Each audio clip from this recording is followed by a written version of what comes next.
Welcome to the Economy Magazine. I'm Binyamin, Tjong-Alvares with the top economic reports. On today's show, volatility in the ruble may indicate more trouble ahead for Russia. And as China rises internationally, its domestic sorrows may get in the way. First, the headlines. A new plan by the Financial Stability Board forces the world's largest banks to maintain a sizable capital cushion in case of crisis. The world's top 30 banks will have to hold 16 to 20% of their risk-weighted assets in equity and cancelable debt. Banks will issue debt that can easily be absorbed to pay losses in times of a crisis to avoid burdening taxpayers.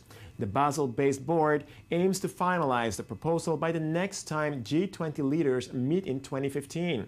Banks would have to implement the rule by 2019 at the earliest. Russia and China signed an agreement for a major gas supply deal that would make China its biggest gas customer. Under the new gas deal worth $400 billion, Russia will sell an additional 30 billion cubic meters of gas to China for 30 years. Putin has ordered an eastward shift for the country's economy to avoid isolation following the imposition of Western sanctions over the Ukraine crisis. For China, the increased gas imports allow it to wean itself off its dependence on coal as it embarks on its war on pollution. As China and Korea effectively concluded a free trade agreement on Monday, South Koreans were divided on the prospects of the new deal. South Korean farmers and activists protested against the free trade agreement with China, although business people said they welcomed it. Though the agreement follows 2 years of negotiations, there remains some skepticism in South Korea about it passing through parliament. Since China and South Korea normalized diplomatic relations in 1992, bilateral trade has grown 36-fold to $229 billion in 2013 from just $6.4 billion in 1992. We welcome our country's effectiveness in reaching a free trade agreement with our largest trading partner, China. The FTA with China, which is the #1 trading country and the second largest economy in the world, will be the growth engines for our industry and economy. South Korean agriculture has been precarious even without the free trade agreement. Needless to say, the FTA will aggravate the situation. U.S. authorities joined the investigation into foul play at Brazil's biggest company, Petrobras, which has emerged as one of the country's biggest corruption cases. The authorities are looking into whether Petrobras or its employees violated the Foreign Corrupt Practices Act, which makes it illegal to bribe foreign officials to win or retain business. Prosecutors in Brazil allege that Petrobras overinflated the cost of projects and acquisitions and paid part of the proceeds to politicians from the ruling Workers' Party coalition. Many of the alleged problems occurred when President Dilma Rousseff was head of the company before taking office in 2011. Catalonia's nationalist government vowed to step up its secession drive following a successful, though symbolic, independence referendum. More than 2 million Catalans defied a Spanish court and voted overwhelmingly in favor of independence on Sunday. Catalonia has lately become harder for Madrid to control, as scores of towns and villages have unilaterally declared themselves free and sovereign territory. The breakaway movement in Catalonia, which accounts for 1/5 of Spain's economic output, grew in strength during the recent years of deep recession. Today, more than 2 million Catalans have voted on our independence despite the obstacles imposed by the Spanish government that denies us the right to vote for independence. Our journey towards self-determination is irreversible. We Basques should be jealous because we should be working to demand the right to vote in the same way they are doing it here. Russia's currency slid to a historic low, losing over 10% in value in the course of last week amid plunging oil prices and the fallout over Ukraine. Though the ruble rebounded slightly on Monday, many fear a fresh financial crisis for Russia. I24 News reporter Dylan Roth tells us why. Last week was rough on Russia's ruble when the currency hit an all-time low, shedding 10% of its value from the beginning of the week as oil prices have been falling, a key factor in the Russian economy, and the Ukraine crisis took its toll. The situation has left Russians in a panic. The weakening of the ruble, of course, for Russian citizens is really sad, putting it mildly. That is, as a rule, a large amount of Russians receive salaries in rubles naturally. Money is devaluing, but groceries and all the rest aren't getting cheaper. That is, crudely speaking, we remain in poverty. The Russian foreign minister suggested that the drop in value could be chalked up to negative speculation and nothing else.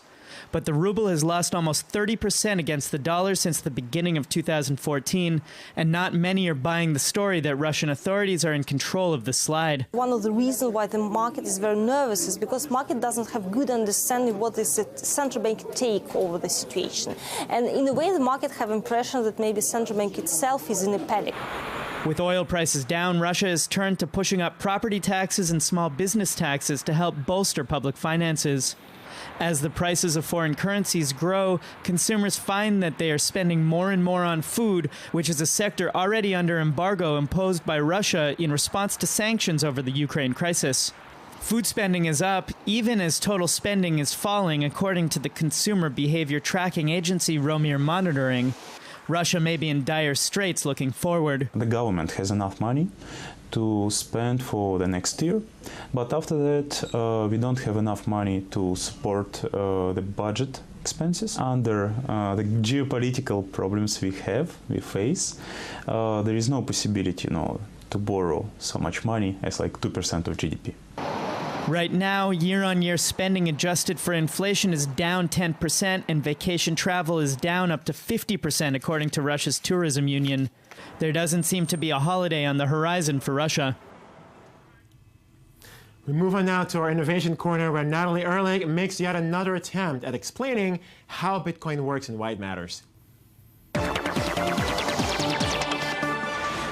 Well, this is Innovation at I-24 News. I'm Natalie Ehrlich. You may have heard of Bitcoin, a new global payment rail. Buttercoin is now building a system making it possible to move between currencies through Bitcoin. The Silicon Valley startup recently went public and enjoys backing from Google Ventures as well as Y Combinator. Now, for further insight, we're joined by the company's CEO, Cedric Dahl. Thank you very much for joining us. First of all, what is a Bitcoin?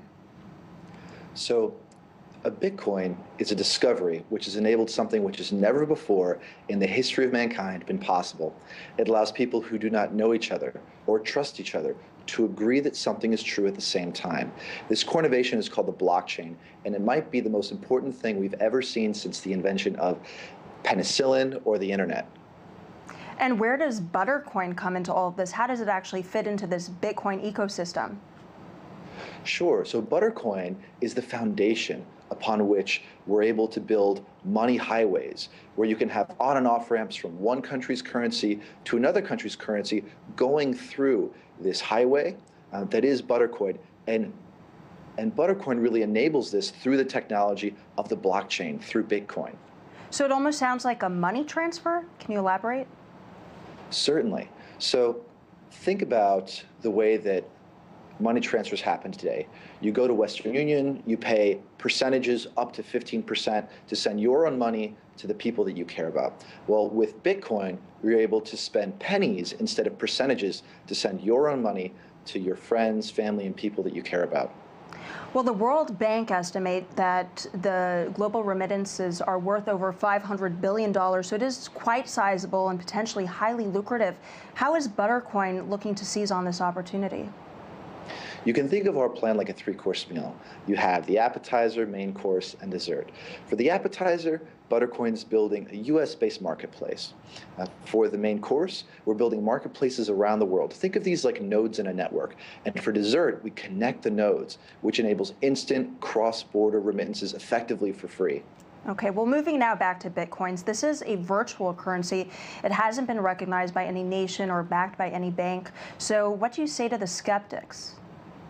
Well, it's important to look at Bitcoin as a payment rail. It's a way that merchants can receive payment for items without necessarily receiving a fiat currency. It's a way that people can send value from themselves to someone else, but it's not necessarily a currency. That's an important distinction.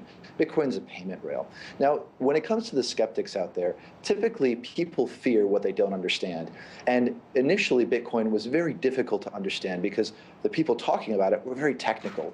What's happening now is that people who are able to take these big technical ideas and transform them into understandable scenarios that people can understand where they'll benefit from, it's becoming much clearer that Bitcoin is an incredible innovation which has the opportunity to dramatically improve people's lives. And lastly, with your recent launch, what are the next steps for the company? Right now, we're in the appetizer phase of our plans, so we're building a US-based marketplace, and next we'll be building Bitcoin marketplaces around the world. Well, thank you very much for joining us, Bettercoin CEO Cedric Dahl, coming straight to us from Palo Alto in California. Very much appreciate it. Thanks for having me. Is China's growing regional leadership undermining Obama's pivot? As APEC meets in Beijing for the first time since China's paramount leader Xi Jinping took office, the gathering also boosts China as a regional and world leader. But could China's own economy undermine its ambitions? I-24 News reporter Dallin Roth has the report.